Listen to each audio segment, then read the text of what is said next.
మంది లబ్ధిదారుల ఎంపికలో మేము తప్పు చేసింటే నీ సమక్షంలో 23,000 మంది ఉన్నారు, విచారించుకో అని చెప్పిన.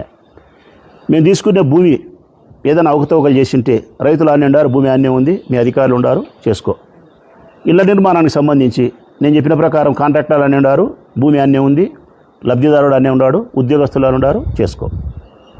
మొత్తం మీద గృహ నిర్మాణానికి సంబంధించి పేదవారి సొంత ఇంటి కళ నెరవేర్చే క్రమంలో ప్రొద్దుటూరు నియోజకవర్గానికి సంబంధించి నువ్వేమైతే 100 కోట్లు 50 కోట్లు 70 కోట్లు జరిగిందని చెప్తున్నావో, నేను తీసుకునే మోసం చేసినా అని చెప్తున్నావో, దాని మీద విజిలెన్స్ ఎంక్వైరీ చేసినావు.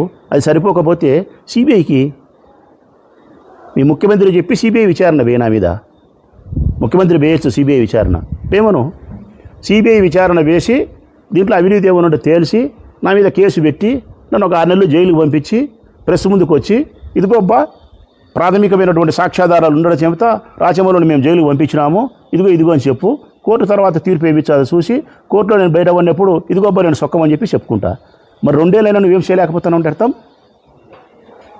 నువ్వు చేయాల్సి వస్తే నా పైన ఏమీ లేకపోవడం పైగా లబ్ధిదారుల ఎంపిక చేసే కార్యక్రమం జాయింట్ కలెక్టర్ చేస్తారు, భూముల యొక్క వ్యవహారం కొనుగోలు చేసి అకౌంట్ పంపించే వ్యవహారం కలెక్టర్ చేస్తాడు, హౌసింగ్ నిర్మాణం యొక్క కార్యక్రమం పీడీ చేస్తాడు.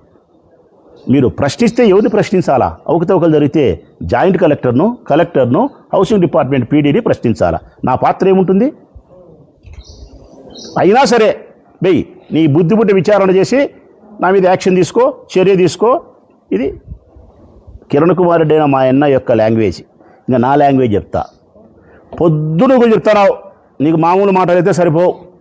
23,000 మంది లబ్ధిదారులైన అక్క చెల్లెమ్మలు ఉన్నారు, 23,000 మంది అయిన లబ్ధిదారులు అక్క చెల్లెమ్మలు ఉన్నారు. వీళ్ళ విషయంలో ఎక్కడైనా లబ్ధిదారుని ఏదైనా వారా చేసి ఉండినా, తప్పుడు పత్రాలు సృష్టించి చేసినా, భూములు లెక్కదెంగినా, లేకుంటే కడ్డీలు తీసుకున్నా, సిమెంట్ అమ్ముకున్నా, ఏదైనా మోసం చేసినా, నేను చేసి ఉంటే 23,000 మంది మహిళల యొక్క ఉత్సవం అయినట్టు నేను అబ్బా కొడుకులు అనను, నిన్నొక్కనే అంట. కారణం అంటే మీ నాయన వయసులో పెద్దోడు అనలేను. మీరు నన్ను తప్పుడుగా మాట్లాడినా మీ నాయన అనలేను. నేను 85 ఏళ్ళు ఉన్నాయి కాబట్టి నేను చేయకుండా ఉంటే నువ్వు అయినట్టే. ఏం కొన్నారెడ్డి, సమ్మతమేనా? సమ్మతమే. నీ ఇంతకంటే వేరే మాటలు నీకు లేవు.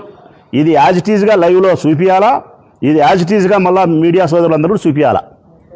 23,000 మంది అక్కచెల్లెల ఉత్సవం ఆగినట్టే మేము చేసింటే, చేయకపోతే కొన్నాడు అయినట్టు. పెద్ద ఆయన అనను, 85 ఏళ్ళు ఉన్నాయి కాబట్టి తండ్రి లాంటి వయసు కాబట్టి ఆయన ఇప్పటికీ గౌరవిస్తా.